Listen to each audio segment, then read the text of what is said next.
Good morning, good afternoon, or good evening, whatever time this video finds you. My name is Frank Guest, and this is the Frank Guest YouTube channel.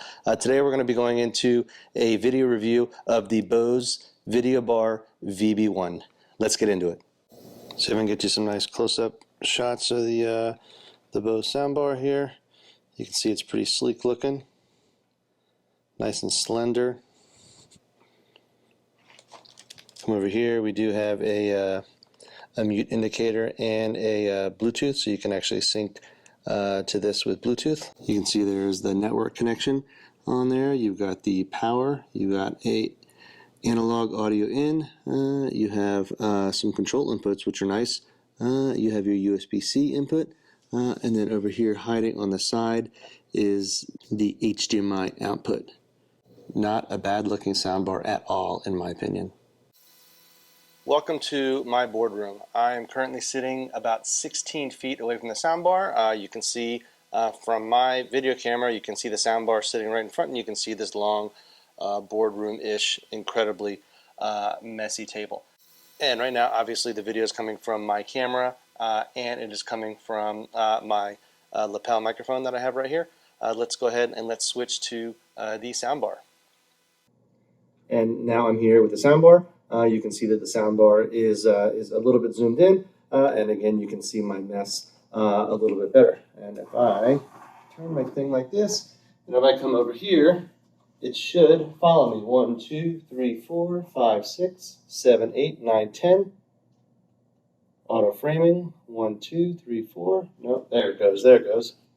It took a little while for it to catch up to me. So let's walk back around to the other side of the table. 1, 2, 3, 4, 5, 6, 7, 8, 9, 10, 11, 12, 13, 14, 15, 16, 17, 18, 19, 20. I can't see my laptop. I don't know if it's followed me or not. I'm assuming it has. Yes, it has. It definitely takes a little bit of time for it to follow me. So let's come back over here and sit back down. 1, 2, 3, 4, 5, 6, 7, 8, 9, 10, 11, 12, 13, 14, 15. There we go. About 15 seconds for it to go back. And again, I'm sitting exactly 16 feet away from the Bose VB1 soundbar. Let's click back to my camera and my lapel microphone. 1, 2, 3, 4, 5, 6. And let's go back to the soundbar. 1, 2, 3, 4, 5, 6.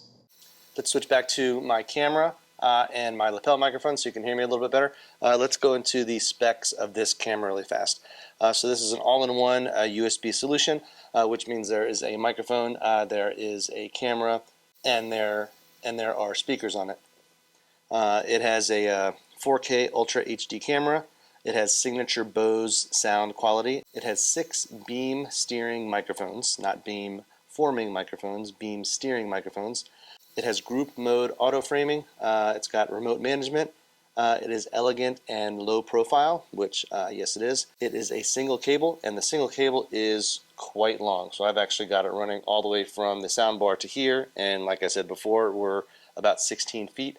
So I'd say this is, you know, an 18-foot cable, maybe a 20-foot cable. And it also has multiple mounting options. In other words, you can mount it to the table, you can sit it directly on a table, you can mount it to the wall, and you can also purchase a like a bracket that sort of mounts to the back of the TV, which lets you hang it directly from the TV, which is pretty cool.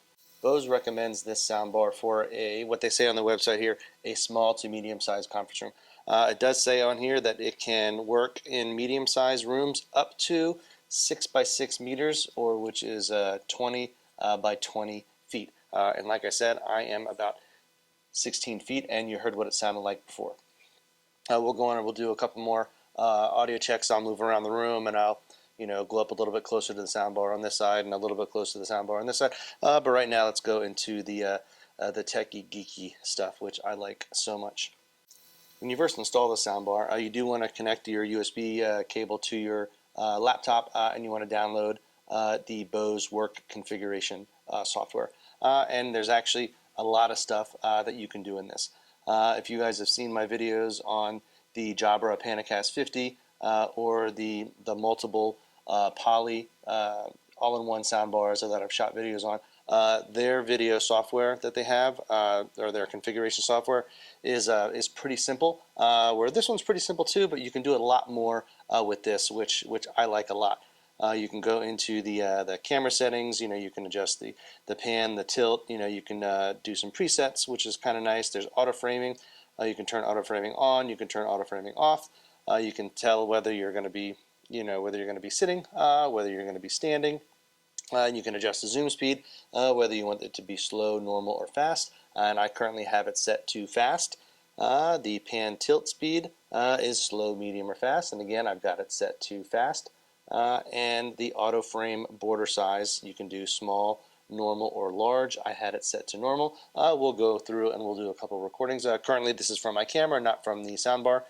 Just I wanted to make sure you guys could see me nice and clearly and hear me nice and clearly. I haven't actually listened to the sound from the soundbar yet, so I don't know what it sounds like. I imagine it sounds pretty good, but not quite as good as this. Just working my way down, I can see right now that I do not have the latest firmware installed on this. There is an update available. In the audio section, this is where you can adjust exactly where you want the microphones to pick up your sound and where you don't want it to pick up your sound. So you have what's called exclusion zones, which is pretty dope in my opinion. You got to be really careful when you use the exclusion zones. I would set them up pretty narrow if you're just going to be setting the soundbar up in a conference room and you're just going to leave it there. But if it's going to be in your office, or if it's going to be in somebody's particular office where it's loud in certain areas, if there's a fax machine, am I dating myself?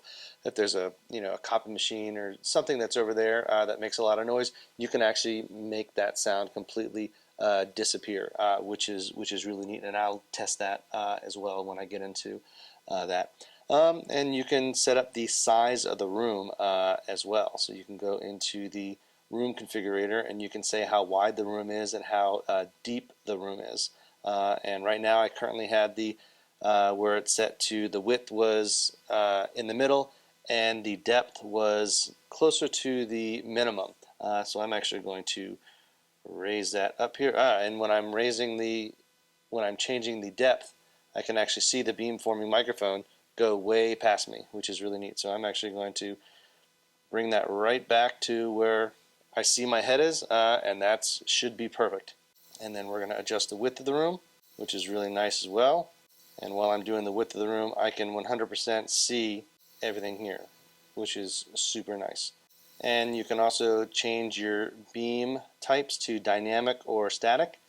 Static pretty much just means the beams are where they are and they're not going to move. But if you have it set to dynamic, then all the microphones are essentially going to point at me. And then if I walk over there, the microphones are going to all point at me.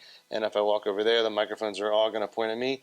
But if I stick it at static, again, I can actually move the microphones, which is kind of nice. And I can have, one microphone kind of aiming to the front of the table here, one microphone there, and then the two other microphones kind of aiming, near the back here. And it actually is only showing 4 here, but I guess there is 6 beam steering. I keep wanting to say beam forming microphones, but there's 6 beam steering microphones, but you can actually only adjust 4 of them is what it looks like here. But again, I'm going to leave it in dynamic, just that way all the microphones are facing towards me, and when I walk over there, all the microphones are going to face over there, and when I walk over there, everything is going to face over there. So it's really nice that you can adjust the size of the room, and you can adjust your exclusion zones.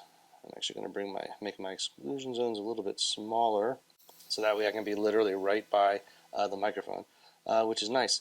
You can go into when you're in the audio settings, you can go to your control section, and you can see your microphone mute access. You can see your microphone acoustic cancellation, and you can see your analog input gain and your speaker volume, which is pretty nice. You can go into the meters, and even though you're recording, even though you're hearing sound from my microphone, I'm seeing some input levels and some output USB levels, which is going to my computer, which is nice. So you can adjust the input on the microphone and you can adjust the output, which is going to your computer or your Microsoft Teams or your Microsoft Zoom or whatever unified communication software you use.